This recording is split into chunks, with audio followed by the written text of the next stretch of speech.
주님의 음성을 직접 들으십시오. 모세에게 이르되 당신이 우리에게 말씀하소서 우리가 들으리이다. 하나님이 우리에게 말씀하시지 말게 하소서 우리가 죽을까 하나이다. 출애굽기 20장 19절. 우리는 의식적으로 하나님을 불순종하지는 않습니다. 단지 그분께 신경을 쓰지 않을 뿐입니다. 하나님께서는 우리에게 명령을 주셨고 그 명령은 언제나 그 자리에 있습니다. 그러나 우리는 그 명령에 신경을 쓰지 않습니다. 의도적으로 불순종하려는 마음 때문이 아니라 하나님을 사랑하지 않고 존경하지도 않기 때문입니다. 너희가 나를 사랑하면 나의 계명을 지키리라. 하나님을 업신여겨 왔다는 사실을 진정으로 깨달을 때에야 비로소 주님을 외면했던 자신에 대해 부끄러움과 비참함을 느끼게 됩니다. 당신이 우리에게 말씀하소서. 그러나 하나님이 직접 우리에게 말씀하시지 말게 하소서. 우리는 주의 종의 음성은 듣고 싶어 하지만 하나님의 음성은 거부합니다. 우리는 사람들의 간증을 듣는 것은 좋아하지만 하나님께서 우리에게 친히 말씀하시는 것은 싫어합니다. 하나님께서 우리에게 직접 말씀하시는 것을 왜 그토록 두려워합니까? 하나님께서 말씀하시면 그 말씀에 순종하든지 불순종하든지 양자택일을 해야 하기 때문입니다. 그러나 주의 종을 통해 들으면 우리는 하나님의 명령으로 듣기보다 그것은 비록 하나님의 진리처럼 들리기는 해도 아마 당신의 생각이겠지요 라고 말할 수 있기 때문입니다. 하나님은 여전히 당신을 자녀로 대하시는데 당신은 항상 주님을 무시함으로써 모독해온 것은 아닙니까? 주님의 음성을 듣게 될 때 주님을 모독했던 자신의 자세에 대해 큰 부끄러움을 느끼게 될 것입니다. 주님, 왜 저는 그렇게 무디고 고집이 세웠던 것입니까? 주님의 음성을 직접 듣게 될 때 우리는 언제나 자신을 향해 비참과 비통을 느낍니다. 주님의 음성을 듣는 진정한 기쁨은 너무나 오랫동안 그분을 듣지 않았던 부끄러움과 섞이게 됩니다. 첫 번째, 무의식적 불순종. 챔버스도 주님의 일을 하면서 영적 암흑기를 지났던 때가 있습니다. 그 시기에 그는 성령의 능력을 구했지만 성령님께 쓰임받기보다는 자신이 성령님을 마음대로 부리기를 원했던 적이 있다. 이렇게 고백하고 있습니다. 우리 역시 하나님께 기도하지만 성령님을 향하여 의식적으로 귀를 기울이지 않는다면 그분을 무시할 수 있다는 것을 기억해야 합니다. 오늘 묵상 글이 이렇게 시작하고 있습니다. 우리는 의식적으로 하나님을 불순종하지는 않습니다. 단지 그분께 신경을 쓰지 않을 뿐입니다. 칵테일 파티 효과라는 말이 있습니다. 많은 사람들이 뒤섞여서 여러 사람을 만나고 이야기를 하는데 오직 자신이 관심을 가지고 있는 주제 그리고 자신이 만나는 사람의 목소리가 귀에 쏙쏙 들어온다는 이론입니다. 영국의 인지과학자 클린 체리 교수가 이 용어를 처음으로 사용했다고 합니다. 당시 1950년도에는 항공 관제사들이 한 대의 확성기를 가지고 많은 조종사들의 메시지를 받고 또 그렇게 관제를 했다 그러죠. 그런데 참으로 신기한 것은 많은 비행기가 이착륙하는 가운데서도 많은 사람들이 목소리를 쏟아내는데 관제사는 자기가 맡은 임무를 정확하게 듣고 처리할 수 있었다는 것입니다. 이게 바로 칵테일 파티 효과입니다. 이 이론을 오늘 말씀의 묵상과 적용해 보겠습니다.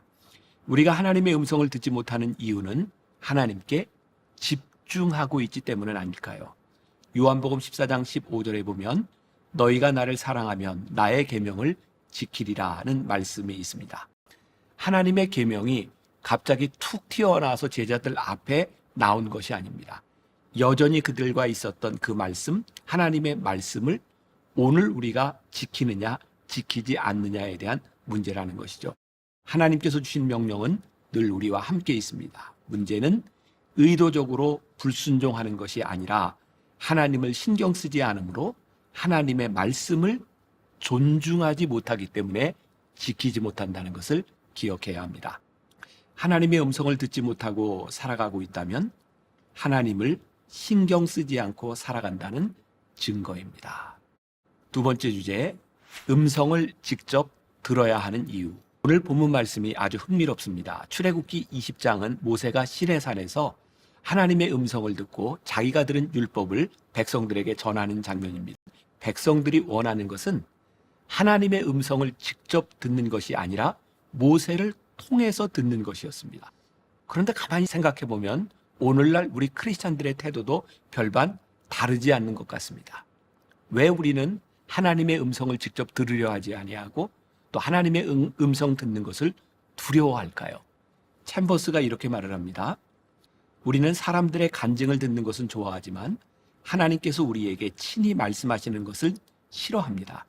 하나님께서 말씀하시면 그 말씀에 순종하든지 불순종하든지 양자택일을 해야 하기 때문입니다. 우리에게 그런 두려움이 있습니다. 하나님의 말씀을 들으면 그 말씀에 순종하든지 불순종하든지 분명하게 양자택일해야 된다는 것을 우리가 알고 있다는 거죠. 그러나 주의 종을 통해 듣는다면 교묘히 빠져나갈 핑계를 댈 수 있기 때문은 아닐까요? 그래서 챔버스는 이런 표현을 합니다. 그것은 비록 하나님의 진리처럼 들리기는 해도 아마 당신의 생각이겠지요 라고 말할 수 있다는 겁니다. 2005년 북경 코스타에서 있었던 일입니다. 그 당시 몽골에서 사역하던 이용규 선교사님이 말씀을 전하고 난 후에 한 자매로부터 이런 질문을 받았답니다. 어떻게 해야 선교사님처럼 하나님 말씀을 들으며 살 수 있지요? 그때 이용규 선교사님이 참 무시무시한 대답을 합니다. 100% 주님의 말씀에 순종하겠다는 결단 없이는 목자의 음성을 듣고 분별하지 못합니다. 우리는 많은 경우 하나님 일단 말씀해 보세요. 들어보고 좋으면 그대로 하고요. 제 생각이 더 나으면 그때 봐서 절충하지요. 라는 자세로 하나님의 뜻을 구할 때가 있습니다.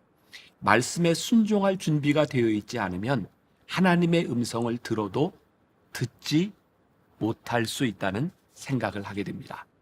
전적으로 순종하려는 마음을 가지고 우리가 직접 하나님의 말씀을 들어야 하는 이유는 그래야 그 말씀을 무시할 수 없기 때문입니다. 오늘 제가 챔버스의 묵상글을 여러분들과 함께 나누고 있지만 이것이 저의 간증이나 혹은 챔버스의 간증으로 끝나면 안 되는 것이죠. 이것을 통해서 우리들이 하나님의 음성을 들어야 하는 것입니다. 하나님의 음성을 직접 듣게 되는 순간 무서운 찔림이 옵니다. 또한 그동안 주님의 말씀을 무시하고 살아온 우리들의 삶으로 인해 부끄러움도 찾아올 것입니다. 정말 큰 은혜는 주님의 음성으로 인해 우리에게 찔림과 부끄러움이 찾아온다는 것입니다. 하나님의 음성을 들으면서 이러한 부끄러움을 느껴보지 못했다면 우리는 진정한 하나님의 음성을 들은 사람이 아닐지도 모릅니다. 주님의 음성으로 인해 찔림과 부끄러움이 왔다면 기뻐하십시오. 주님의 말씀이 진정 우리 안에서 역사하고 있기 때문입니다.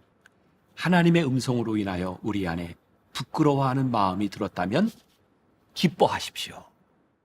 오늘 하루 우리가 품고 지나갔으면 하는 묵상 질문입니다. 우리는 혹시 누구를 통하여 하나님의 음성을 들으려 하지 않나요? 함께 기도합시다. 주님의 음성 듣기를 소원합니다. 하나님 때때로 우리가 말은 이렇게 하지만 주님의 음성을 듣는 것을 두려워하고 살았던 사람들은 아닌지 우리의 자신을 돌아봅니다. 주님의 말씀을 듣고자 할 때 그 말씀에 순종하고자 하는 마음과 용기도 허락하여 주옵소서. 그 마음으로 인하여 그 마음의 찔림으로 인하여 아픔도 찾아오지만 기쁨도 경험하는 귀한 성도들이 되게 하여 주옵소서. 예수님의 이름으로 기도했습니다. 아멘.